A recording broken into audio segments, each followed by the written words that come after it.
I just want to start off with your main argument. In your view, how is Google harming consumers? Thanks for having me on, Emily.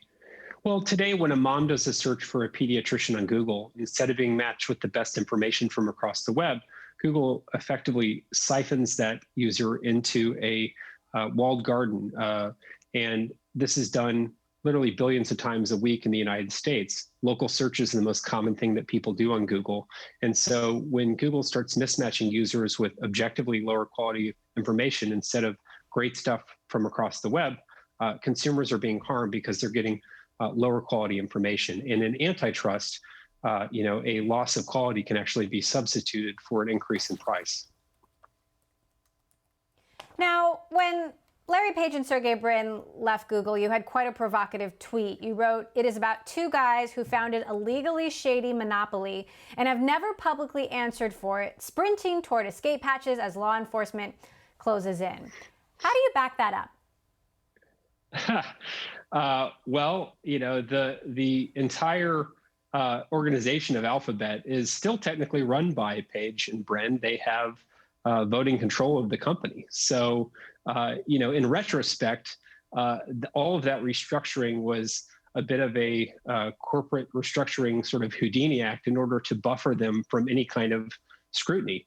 And now, as that scrutiny has arrived, US versus Google, I would love to see Larry Page deposed and have to testify, but I think it's going to probably be, if anybody, it would be Sundar and some of the current executive team. And therefore, the people who actually control the company are not being held accountable and probably won't be held accountable. Now, Microsoft arguably got derailed for a decade in dealing with its antitrust issues. Do you think that Google could face that same fate? So Microsoft is a really important lesson in these big antitrust cases. US versus Microsoft really oxygenated the market because 6 months after that case was filed in spring of 1998, Google was born in a garage.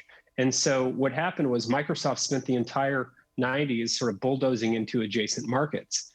You could imagine a scenario where after controlling operating systems and then browsers, Microsoft could have said in an alternate universe where no DOJ scrutiny came about, they could say, hey, what's this little site Google bubbling up? Why don't we use our dominant browser position to clone their technology and steer people to our own search engine?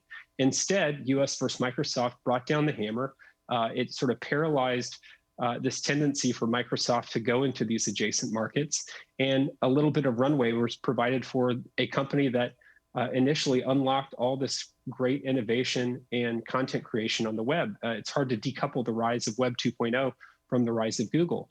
And so I hope that in addition to remedying its current misbehavior, it also provides immediate help to innovators and entrepreneurs who are developing new tools and markets and entering new markets that Google could potentially threaten.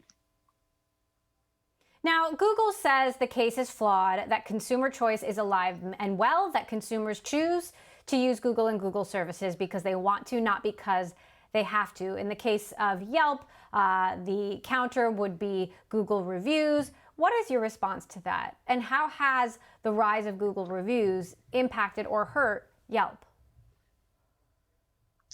It just doesn't align with the facts. I mean, I was watching an interview you did a couple of days ago with Adam Cohen from Google, talking about how, effectively repeating this line that competition's only a click away and so forth. And he made a point about how this isn't the 90s where, in order to switch out software, you had to drive to the software store and buy CD-ROMs.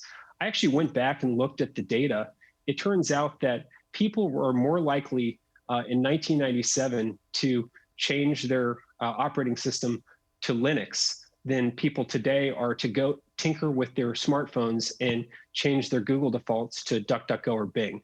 And so it's just the reality that these defaults are pernicious, and Google understands that. They appreciate the high cognitive costs that they set on users, and that's why they spend so much money with browser companies like Mozilla and others to protect their default positions.